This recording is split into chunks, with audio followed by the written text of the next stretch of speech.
Right, next caller wait చేస్తున్నారండి. చైతన్య, నమస్కారం అండి. నమస్కారం విష్ణు గారు. నాకు కొన్ని ప్రశ్నలు ఉన్నాయండి. మనం ఇదే షోలో చాలా సార్లు మాట్లాడుకున్నామండి. ఇంకా ఏంటంటే అండి, ఇప్పుడు మనము ఆంధ్రప్రదేశ్ లో సంక్షేమం చేస్తున్నామండి. అంటే ఆ పార్టీ అయినా చేస్తుంది, ఈ పార్టీ అయినా చేస్తుందండి. ఇప్పుడు మన పార్టీ అధికారంలోకి వస్తే మనము ఎంత పర్సెంటేజ్ ఆఫ్ మనీని సంక్షేమానికి ఖర్చు పెడతాం? అలా ఏమన్నా లిమిట్ ఏమన్నా పెట్టుకుంటున్నామా, లేదంటే సంక్షేమానికి మిగిలిన తర్వాతే వేరే దానికి ఏదైనా అనుకుంటున్నామా? ఇలాంటి పర్సెంటేజ్ ఏదైనా అనుకుని పెట్టుకుంటే బాగుంటుంది అని నా నెక్స్ట్ గవర్నమెంట్ లో పెట్టుకుంటే బాగుంటుందని నా సూచన అండి. ఇంకొకటి ఏంటంటే ఏంటండి అదే నెక్స్ట్ పాయింట్ చెప్పండి. ఇంకొకటి ఏంటంటే అండి, ఇప్పుడు మన ఇందాక కొంతమంది కాల్ చేశారు, ఎమ్మెల్యే ఇలా మాట్లాడుతున్నారు, ఎమ్మెల్యేలు అలా మాట్లాడుతున్నారు అనేసి కాల్ చేశారు. వారికి ఏంటంటే ఇప్పుడు చంద్రబాబు నాయుడు గారు, లోకేష్ గారు కుర్చీ మడత పెడతాను అంటున్నారు. అంటే ఆ కుర్చీ మడత పెడతాను అనే డైలాగ్ ఆంధ్రప్రదేశ్ తెలుగు రాష్ట్రాల్లో పుట్టిండేది ఎక్కడ? అంటే ఒక రోడ్డు మీద ఉన్న అతని దగ్గర పుట్టిండేది సీఎం స్థాయి అంతటి వ్యక్తి మళ్ళీ పలుకుతున్నాడు అంటే వాళ్ళని ఇంకా ఎలా తీసుకోవాలి అనేది ఇందాక మాట్లాడిన వెంకట్ గారికి సమాధానం అండి. రైట్, అంతేనా అండి? ఓకే చైతన్య సార్, ఇప్పుడు చైతన్య గారు మీరు అడిగినటువంటి 2 పాయింట్లు కూడా ఉందాక నేను అన్నిటికీ ఆన్సర్ చేశాను, మళ్ళీ రిపీట్ చేస్తాను. ఒకటేంటంటే సంక్షేమం అనేది జనరల్గా మనం శాచ్యురేషన్ పద్ధతి 3లో చేస్తాం. ఒక ఊళ్ళోకి వెళ్ళామనుకోండి, ఆ ఊళ్ళో ఇల్లు లేనటువంటి వాళ్ళ సంఖ్య 50 ఉన్నా 100 మంది ఉన్నా ఆ 100 మందికి ఇల్లు ఇవ్వాలి అనేది ఒక పాలసీ. ఆ గ్రామంలో చదువుకోవటానికి అర్హులైనటువంటి వాళ్ళు ఉంటే ఎంతమంది ఉంటే అంతమందికి ఇవ్వాలనేది ఒక విధానం. అంతే తప్ప కొద్ది మందికి ఇస్తాము కొంచెం చేయలేము అని అంటే అది ప్రభుత్వానికి మంచిది కాదు, అటు ప్రజలకి కూడా మంచిది కాదు. కాబట్టి రాబోయే 5 సంవత్సరాలు పరిపాలనలో కొంత అనుభవాలు, కొంత పరిపాలనా దక్షత పెరగటము, రాబోయే రోజుల్లో ఇంకా మరింతగా ఏ రకంగా మనం ఉన్నటువంటి నిధులేంటి, ఉన్నటువంటి అవసరాలు ఏంటి, దాన్ని ఏ రంగానికి ఏ విధంగా కేటాయించుకోవాలి అనేది ఆటోమేటిక్గా 5 సంవత్సరాల పరిపాలనలో పూర్తిగా అనుభవం వచ్చి ఉంటుంది. కాబట్టి మెరుగైనటువంటి ఇంతకన్నా మెరుగైనటువంటి, ఇంతకన్నా మేలైనటువంటి, ఇంతకన్నా సంక్షేమము లేకపోతే అభివృద్ధి 2 విషయాల పట్ల పూర్తి శ్రద్ధతో ఉండి రాబోయే ప్రభుత్వం పనిచేస్తుందని చెప్పని మనం ఎక్స్పెక్ట్ చేద్దాం.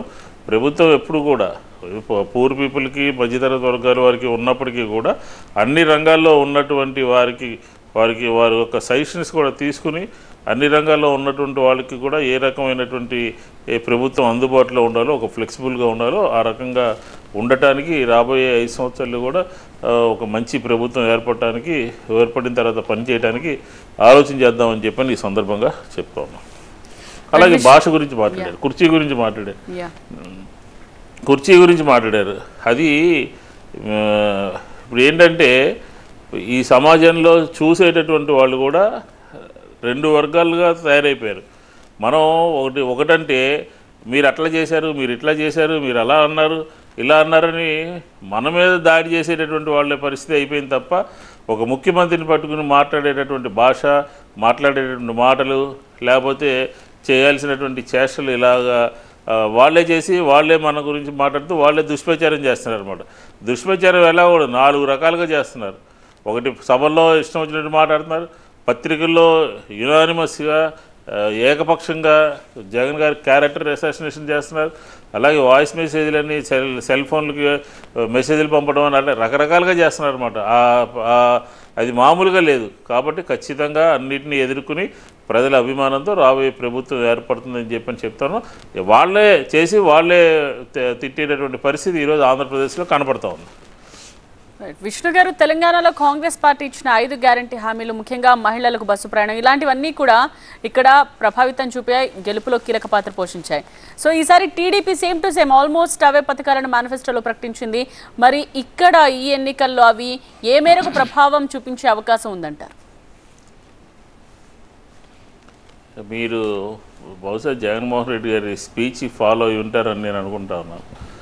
తెలంగాణలో ఇచ్చినటువంటి హామీలు, ఇక్కడ పరిపాలిస్తున్నటువంటి వైఎస్ఆర్ కాంగ్రెస్ పార్టీ మేనిఫెస్టోలో ఉన్నటువంటి అంశాలు, కర్ణాటకలో ఎన్నికల ముందు చెప్పినటువంటి అంశాలు, ఇవన్నీ కూడా కలిపి సూపర్ 6 అని చెప్పి పెట్టారు. అంటే ఏంటి, ఈరోజు అమ్మఒడిని ఈ చంద్రబాబు నాయుడు గారే ఆ నోరుతోనే విమర్శించి ఈరోజు పేరు మార్చి ఇంకో కార్యక్రమం తీసుకున్నారు. ఈరోజు చూడండి మీరు, 2018 డిసెంబర్ నాటికి పెన్షన్లు 1000 రూపాయలు ఉంది, 1000 రూపాయలు ఉంది.